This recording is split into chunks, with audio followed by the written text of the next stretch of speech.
Glória a Deus. Bom dia, meus amados irmãos. A graça e a paz do Senhor Jesus seja no seu coração nesta manhã preciosa que o próprio Deus preparou para nós, para que sejamos enriquecidos através da palavra viva dele. Você chegou aqui para ser abençoado. Eu abençoo o seu dia. Eu abençoo a sua vida, eu abençoo a sua casa, eu abençoo os seus planos e os seus projetos. Você, depois de ouvir essa palavra, terá mais certeza de que você é amado, que o Senhor tem planos bons ao seu respeito e que a vontade do céu é te abençoar por todos os lados. Eu não tenho dúvidas que os céus estão sorrindo para você. Não por conta das tuas obras, mas por conta da obra de Cristo. Eu quero pedir que, se você está chegando agora, já se inscreva nesse canal, ative as notificações para que você possa ser avisado todos os dias quando estivermos juntos, e eu quero orar pela sua vida.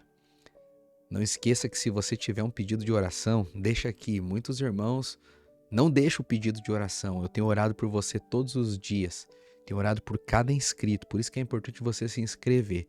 E eu quero fazer isso agora. Pai, eu te agradeço por estar aqui com os meus irmãos mais um dia. Senhor, eu peço que a sua mão seja sobre eles, que cada pedido que o coração deles está ansiando, que cada clamor silencioso, Senhor, que cada angústia, que cada preocupação do coração deles possa ser ouvida pelo Senhor. Muitas vezes, Deus, eles não sabem como dizer, eles não sabem, Senhor, como pedir, mas o Senhor sabe como atender, o Senhor nos entende como ninguém, o Senhor nos conhece como ninguém. Por isso eu te peço, nesta manhã, Senhor, abençoa os meus irmãos, faz com que eles experimentem da manifestação do seu poder, que portas se abram, que milagres aconteçam e que, em nome de Jesus, eles contem para todas as pessoas as maravilhas da bondade e o tamanho da graça do Senhor. Em nome de Jesus eu oro. Amém. E glória a Deus. Aleluia. Eu gostaria de compartilhar com você hoje mais uma história da palavra de Deus para te mostrar Jesus. Ele é o centro. Jesus é a chave. E quando nós vemos Jesus, os nossos olhos são iluminados. Em todas as histórias bíblicas, ele está. Tudo na palavra é sobre ele. Eu sei, muitas vezes nós pegamos histórias e essas histórias acabam sendo aplicadas na primeira pessoa. Então nós gostamos de ler a Bíblia e extrair dela aplicações e princípios que são úteis para o nosso dia a dia. Mas precisamos entender que esse não é o objetivo primário da palavra. A palavra de Deus fala sobre Cristo. Então, todas as vezes que nós nos achegarmos diante da palavra, nós precisamos encontrar Jesus e as aplicações práticas daquilo que a história nos diz sobre ele e o que aquilo afeta eu e você. Quem pode dizer amém aí? Eu quero ler mais um texto que está no livro de Êxodo. Estamos há alguns dias já estudando o livro de Êxodo, é verdade ou não? Nós estamos nessa maratona. Ontem nós falamos sobre as vestes de Arão, falamos sobre a coluna de fogo no meio do deserto, também falamos sobre Elias, falamos sobre Gideão, Josué, falamos sobre o Jardim do Éden. Que mais? Falamos sobre o maná no deserto, a escada de Jacó. Compartilhamos sobre personagens bíblicos e hoje eu quero falar sobre o templo. E mais uma vez eu quero explicar sobre uma questão e um momento, um lugar, um móvel, uma cena que muitas vezes nós lemos na palavra e não temos a dimensão da profundidade daquilo. Em Êxodo 27, eu queria que você pegasse a Bíblia, no versículo 1, eu vou ler o versículo 1 e o finalzinho do versículo 2. O início do 1 e o 2, só para você entender o contexto. A Bíblia diz assim, também farás um altar de madeira de acácia. 5 côvados será o comprimento, 5 côvados a largura e 3 côvados a altura. Farás as suas pontas nos seus 4 cantos, e suas pontas serão do mesmo, e o cobrirás com bronze. Esse era o altar de bronze do Antigo Testamento. Era, na verdade, conhecido como altar de holocausto, o lugar onde os homens iam e ofereciam os seus sacrifícios ao Senhor. Esse era o primeiro móvel na entrada do tabernáculo. O tabernáculo tinha os portões. Quando você entrava no tabernáculo, era um terreno, e o tabernáculo era dividido em 3 áreas: o átrio, o lugar santo e o santo dos santos. No átrio existia o altar de bronze, ou então altar de holocausto. Era ali onde era oferecido o sacrifício, onde o sangue era derramado e fogo descia para consumir a oferta que era trazida. Esse altar de bronze representa um lugar de substituição. Alguém precisava morrer no lugar do pecador. E esse altar representa exatamente a cruz de Cristo, o lugar perfeito onde Jesus foi oferecido como sacrifício por mim e por você. Qual é a diferença do altar de bronze para a cruz? É que o altar de bronze era um lugar que sempre era necessário fazer o sacrifício, enquanto na cruz de Cristo o sacrifício foi feito de uma vez por todas. E uma vez que o sacrifício foi feito de uma vez por todas, não há mais necessidade nenhuma de um outro sacrifício ser feito, porque Jesus pagou o preço de uma vez por todas, removendo todo o pecado, assumindo e levando toda a nossa culpa, de uma vez por todas. Amém? Mas é interessante a gente identificar e extrair algumas aplicações sobre essa história. Esse altar ficava bem na entrada do templo. No versículo 6 do livro de Êxodo, capítulo 40, Êxodo 40, verso 6 diz assim, ó: Porás o altar de holocausto diante da porta do tabernáculo da tenda da congregação. Por que ele precisava ficar bem na entrada? Porque ninguém podia entrar na presença de Deus sem passar pelo altar. Isso nos mostra que não tem como termos comunhão com Deus sem tratar com o pecado. Eu sei que muitas vezes as pessoas me acusam dizendo: por que você, pastor Douglas, não prega contra o pecado? Você não fala sobre o pecador abandonar o pecado. E esse é um grande engano. Eu creio que somente um foi aquele que conseguiu vencer e pagar o preço do pecado.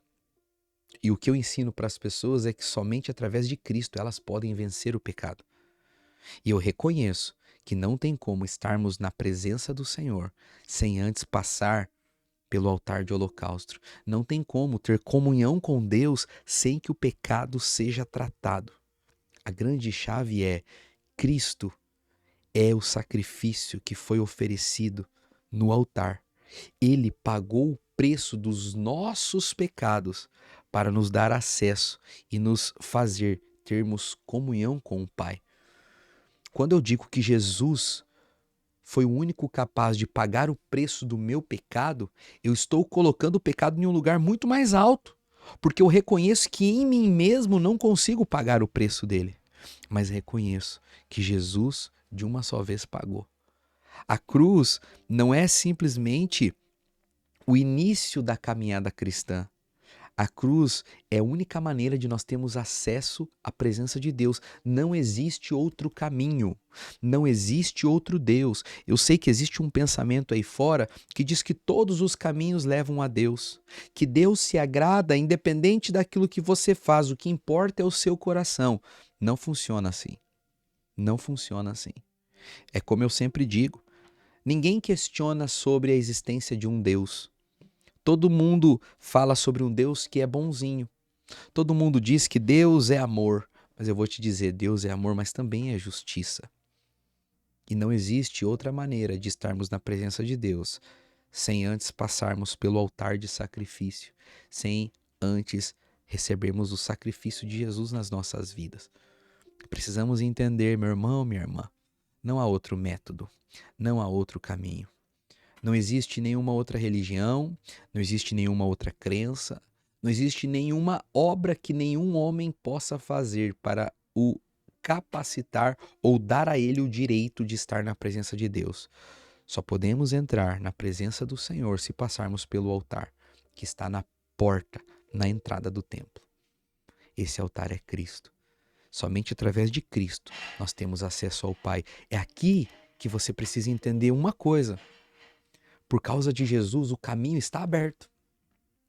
Porque por um lado eu te digo que não há como ir ao Pai sem Jesus. Por outro lado eu digo, se você crê em Jesus, o caminho para o Pai está aberto. Muitas vezes eu vejo pessoas que não entram na presença do Pai porque não se sentem dignos, merecedores. Eu vou te dizer, sabe o que pode fazer uma pessoa abandonar o pecado? Sabe qual é a única maneira de uma pessoa vencer as obras da carne? Se arrepender dos seus maus caminhos, abandonar todo o pecado? É quando essa pessoa tem olhos abertos para compreender o tamanho do sacrifício que foi feito na cruz por causa dessa pessoa. Quando o pecador entende que ele jamais poderia vencer o pecado sozinho, mas lá no altar de holocausto, Jesus foi oferecido como sacrifício por causa da culpa que era minha. Quando o pecador entende isso, ele ganha força para vencer todo tipo de pecado. E agora o caminho para a presença do Pai é aberto. Esse sacrifício era consumido pelo fogo. Em Levítico 9:24, a Bíblia diz assim, porque o fogo saiu de diante do Senhor e consumiu o holocausto, a gordura que estava sobre o altar. O fogo de Deus vinha sobre o sacrifício, porque o fogo simbolizava a aceitação. Lá na cruz, todo o juízo do céu foi derramado sobre Jesus. Jesus levou todo o juízo em meu e seu lugar. E a ressurreição de Jesus é a prova de que o Pai aceitou o pagamento. A cruz não é somente uma história bonita. A cruz é o pagamento de uma dívida que não era de Jesus, era minha, era sua. E eu vou te dizer uma coisa, meu irmão, minha irmã, não existe mais memória de dúvida diante do Pai. Se o fogo cai sobre o altar e Deus recebe o sacrifício, aquele que trouxe a oferta é recebido pelo Senhor. Deus não olha o pecador. Ele não julga o pecador, ele julga a oferta. Se a oferta é aceita, o pecador é aceito.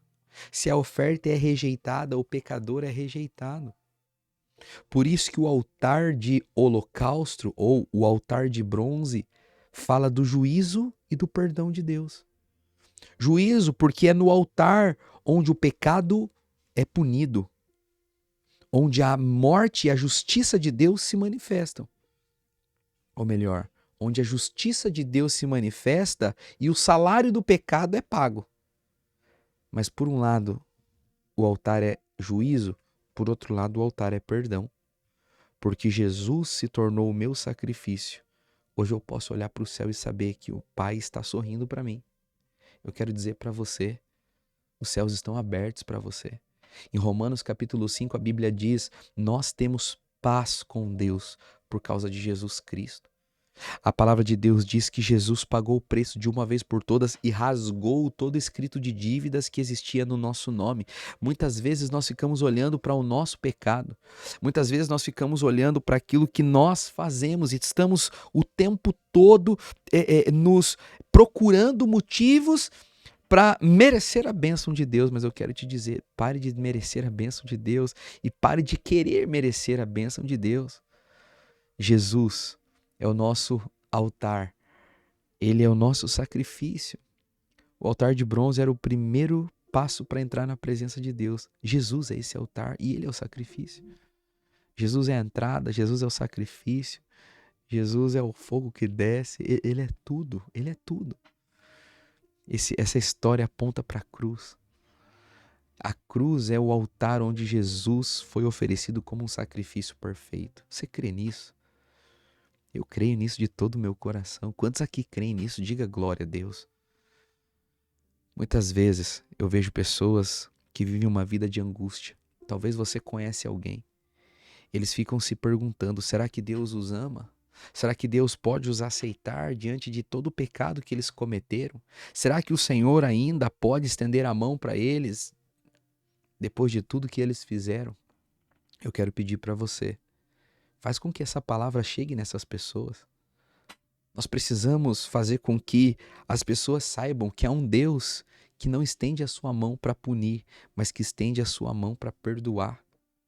Eu não estou dizendo que o pecado não é punido, mas eu estou falando que houve um dia que Deus se fez homem e foi oferecido como um sacrifício no lugar dos pecadores.